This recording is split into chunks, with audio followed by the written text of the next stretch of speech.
Hi, I'm Kyria, and welcome to my technique video for gouache gradients. Today I'm just going to show you how to do a simple gradient using two tones.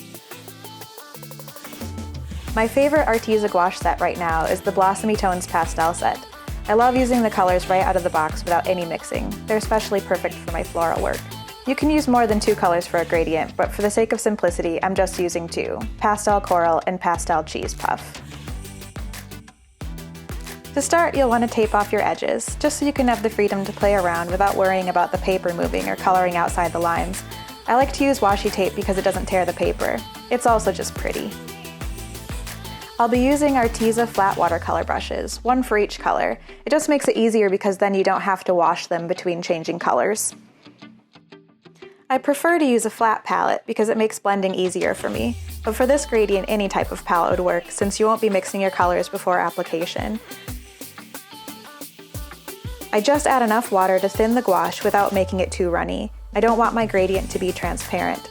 This might take a bit of practice, but try to achieve the consistency of runny yogurt or melted ice cream, whichever sounds better to you.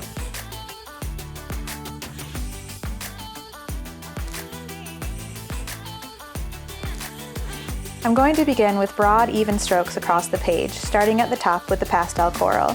You can sweep your brush back and forth. The most important thing is just getting a nice, consistent layer of paint.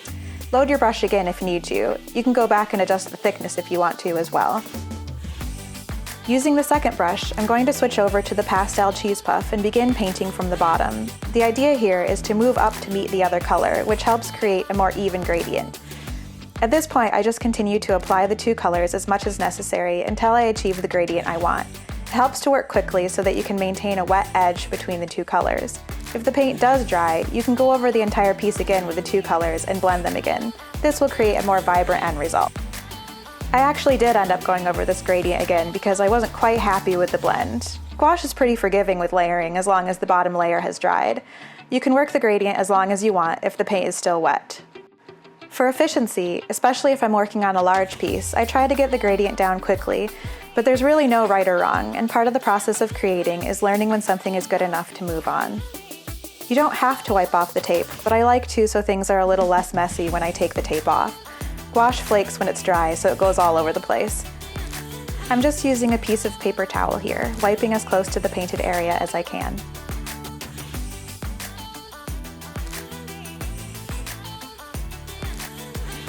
Once the paint has fully dried, you can begin carefully removing the tape. If you pull it in kind of a diagonal motion, it's less likely to rip the paper.